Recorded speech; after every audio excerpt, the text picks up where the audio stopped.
Om Shanti.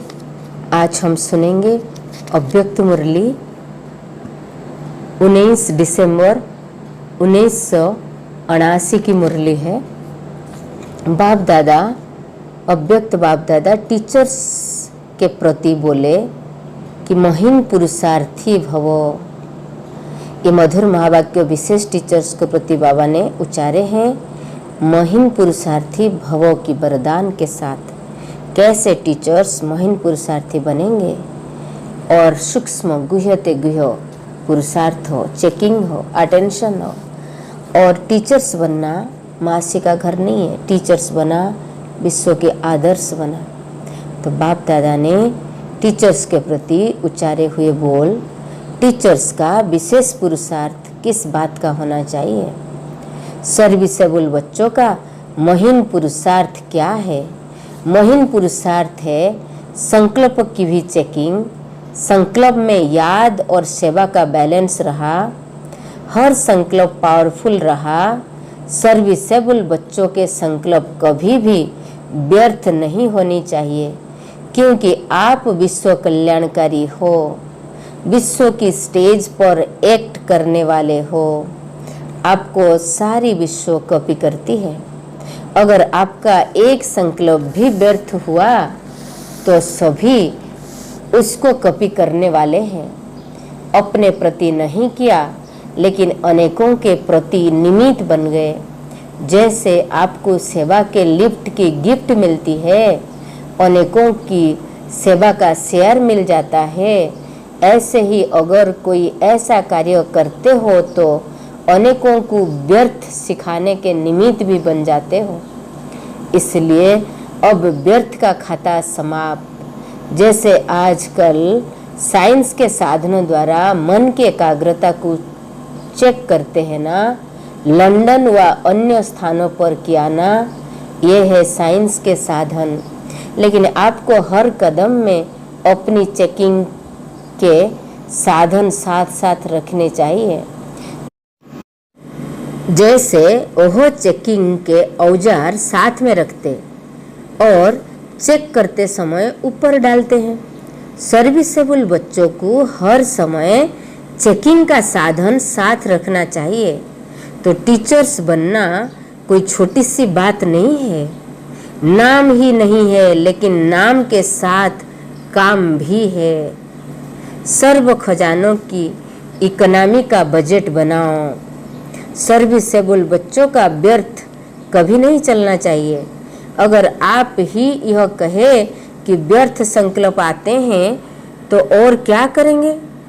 Suppose teacher ही कहे कि व्यर्थ संकल्प आता है तो फिर दूसरे क्या करेंगे, और तो विकल्प में चले जाएंगे ना। ऐसे तो हर एक अटेंशन रखती है, लेकिन अब महीन अटेंशन चाहिए। संकल्प से भी सेवा हो। अगर संकल्प शक्ति को सेवा में बिजी कर देते हो तो व्यर्थ ऑटोमेटिकली खत्म हो जाएगा।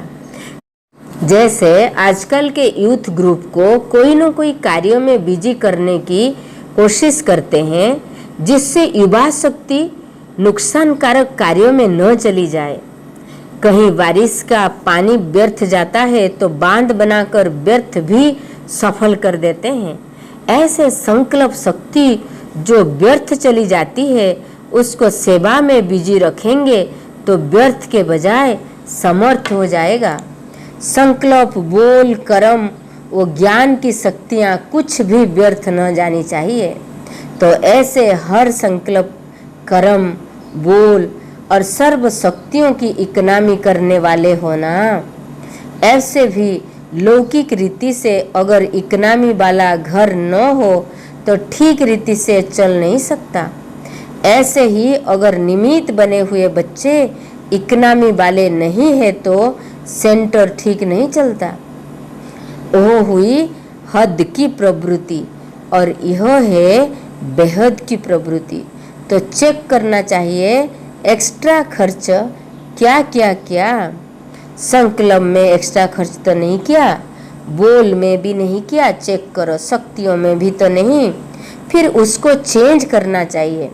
महीन पुरुषार्थ है सर्व खजानों की इकोनॉमी का बजट बनाना और उसी के अनुसार चलना। बजट बनाना तो आता है ना, जैसे स्थूल खजाने का पोतामेल बनाते हो, ऐसे यह सूक्ष्म पोतामेल बनाओ। निमित्त बने हो, त्याग किया है, उसका यह प्रत्यक्ष फल है जो सेंटर मिल गया। त्याग किया है ना, तो उसका प्रत्यक्ष फल है जो सेंटर मिल गया और जिज्ञासु मिल गए। अभी और आगे बढ़ो, जितना किया है उतना मिला है।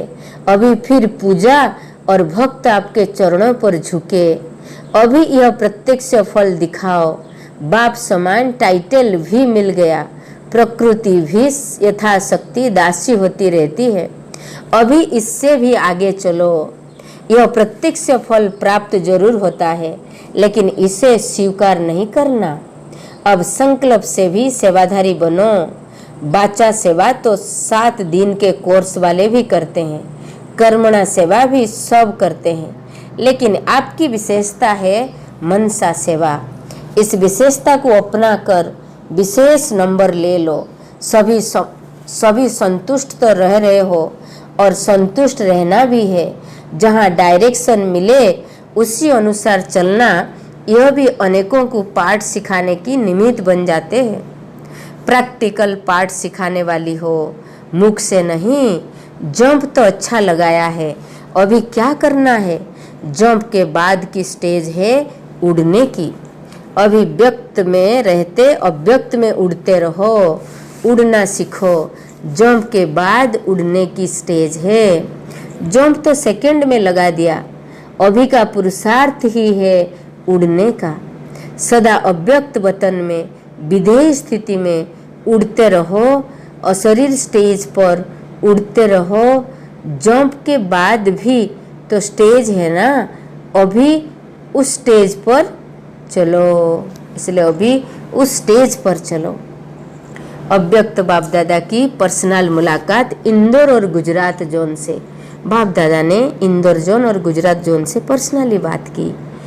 बाप द्वारा की गई महिमा का सुमिरण करने से समर्थ स्टेज अनुभव। बाप ने जो महिमा किए है वो स्मरण करने से बाबा बोलते समर्थ स्टेज का अनुभव होगा। सदा अपने भाग्यों की महिमा के गीत गाते रहते हो। जैसे स्थूल साधारण गीत भी गाते हैं तो कितना खुशी में आ जाते हैं। भक्ति मार्ग में कीर्तन करते हैं तो भी कितना खुश होते हैं।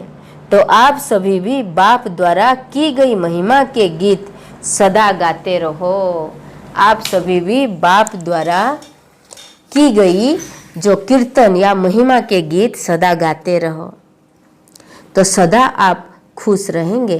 पहले हम क्या थे और बाप ने क्या बना दिया, उसी का स्मरण करते सदा हर्षित रहो।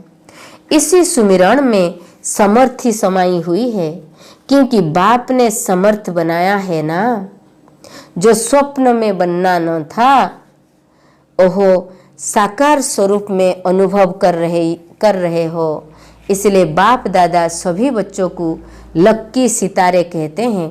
तो लक्की सितारे होना, सितारा कहा ही उसको जाता है जो सदा जगमगाता रहे। जो बाप द्वारा शक्तियाँ वो ज्ञान का खजाना मिला है उसमें जगमगाते रहो। ऐसे हो, बादलों में छिपने वाले तो नहीं हो। सदा अपनी चमक से विश्व को रोशन करने वाले होना। खुशी खुशी से पुरानी दुनिया से किनारा कर लिया है। अब पुरानी दुनिया के निवासी नहीं हो, संगम युगी निवासी हो। तो पुरानी दुनिया से किनारा हो गया है या करना है, क्या समझते हो? कोई पुराने मित्र से मिलने के लिए पुरानी दुनिया की चीज़ें खरीदनी तो नहीं जाते हैं। आजकल आप बॉर्डर क्रॉस कर पुरानी दुनिया में चले तो नहीं जाते हो। बाबा बोलते दुश्मन कभी बॉर्डर पर खड़े हुए भी कभी कभी जानबूझकर दुश्मन के देश में चले जाते हैं। नई दुनिया सामने खड़ी है, पुरानी दुनिया का किनारा कर चुके हो। संकल्प से भी पुरानी दुनिया में नहीं जाना, गए तो फंस जाएंगे। इसलिए सदा अपने को संगम युगी समझो।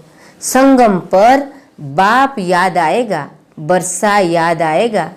पुरुषार्थ में स्व की उन्नति और सेवा की भी वृद्धि, दोनों का बैलेंस चाहिए। पुरुषार्थ में स्व की उन्नति और सेवा की भी वृद्धि, दोनों का बैलेंस चाहिए। दोनों के प्लान्स बनाते रहते हो। अभी क्या प्लान बनाया है? ना उज्जैन में कुंभ मेले पर आध्यात्मिक मेले की धूमधाम से तैयारी कर रहे हो। अच्छा है, लेकिन उसमें यह विशेष अटेंशन रखना, मेले का वातावरण ऐसा शांतमय हो जो हलचल से घमसान की वृत्ति लेकर आने वाले महसूस करे कि कोई भिन्न स्थान पर आए हैं। चारों ओर आवाज हो और आपके पास ऐसा अनुभव करे जैसे शांति के कुंड में पहुंच गए। बाहर जो ड्यूटी पर हो वह भी शांति के वरदानी होकर रहे। आपके शांति के वाइब्रेशन उनको शांत कर दे। इसे सारे मेले में यह आवाज हो जाएगा कि 2 मिनट के लिए गए लेकिन अच्छी ही शांति का अनुभव करके आए। जैसे शुरू में स्थापना के समय जो आते थे तो ओम की ध्वनि से महसूस करते थे कि कोई शांति का कुंड या शांति का स्थान है। ऐसे इस मेले में शांति का अनुभव करें। मेले में जो आते हैं उनका मूड ही कुछ और होता है। वो मेला तो है जैसे बाजार, उसी रूप से अशांति से आते हैं। ऐसे को शांति का अनुभव कराना बहुत जरूरी है, जिससे विशेषता लगे। सभी को स्नेह से निमंत्रण जरूर देना। आपका स्नेह देख करके सब खुश होंगे। कोई कैसे भी बोले, लेकिन आप लोग शांति से स्नेह से बोलेंगे तो उसका भी प्रभाव पड़ेगा। समय प्रति समय स्टेज पर आए हुए देख अंदर से मानते हैं अभी सबकी आंखें थोड़ा नीचे हुई है, सिर नहीं झुका है। अभी संडो मुआफिक ऐसे नहीं देखते। आखिर तो सब झुकने वाले हैं। सबका झुकना अर्थात जय जयकार होना। फिर क्रांति के बाद शांति हो जाएगी। फिर क्या होगा? क्रांति के बाद आपकी शांति हो जाएगी। अभी झुकने का पहला पोज हुआ है, आखिरीन पांव तक झुकेंगे। रहम दिल बाप के रहम दिल बच्चों का कर्तव्य है सभी को ठिकाना देना। सभी ने भिखारीपन की जीवन का भी अनुभव किया और अब मालामाल बन गए हो। मालामाल बनने वाले बच्चे किसी को भी देखेंगे तो रहम आएगा कि इस आत्मा को ठिकाना मिल जाए, इनका भी कल्याण हो जाए। तो जो भी संपर्क में आवे उसे बाप का परिचय जरूर देना। जैसे कोई घर में आता है तो उसे पानी तो पूछा जाता है ना। अगर ऐसे भी चला जाए तो बुरा समझते हैं ना। ऐसे ही संपर्क में जो आए तो उसे बाप के परिचय का पानी जरूर पूछो। थोड़ा सुनाया तो पानी पूछो। सप्ताह कोर्स कराया तो ब्रह्मा भोजन कराओ। साप्ताहिक कोर्स कराया है तो ब्रह्मा भोजन कराओ। संपर्क में आए हो तो उसे बाप के परिचय का पानी जरूर पूछो। माना पानी दो, बाप के परिचय दो जो संपर्क में आए। और थोड़ा सुनाया तो पानी पूछो। फिर थोड़ा बाबा का सुनाया, उसके बाद पानी पूछा, पानी दो। सप्ताह कोर्स कराया तो ब्रह्मा भोजन कराया। आप उसको साप्ताहिक कोर्स करवा दिया, माना ब्रह्मा भोजन करवा दिया। थोड़ा ज्ञान सुनाया तो पानी दे दिया। और संपर्क में आया तो बाप के परिचय का पानी जरूर पूछना है। पानी चाहिए तो ये पूछना ही बाप का परिचय देना। और फिर पानी पिलाया, माना थोड़ा बाबा की ज्ञान सुनाया। और पूरा 7 डेज कोर्स कराया तो ब्रह्मा भोजन कराया। कुछ न कुछ देना जरूर, क्योंकि दाता के बच्चे हो ना। तो टीचर्स दाता के बच्चे बनकर उनसे संपर्क में लाओ, पानी दो, ज्ञान सुनाओ, पानी पिलाओ, फिर साप्ताहिक कोर्स कराओ, ब्रह्मा भोजन कराओ, संपर्क में लाओ। रहम दिल बाप के बच्चे आप रहम दिल हो, उनको ये ज्ञान देकर रहम करो। ये था अव्यक्त बाप दादा की पर्सनल मुलाकात इंदौर जोन के प्रति। ओम शांति। Have a good day. God bless you.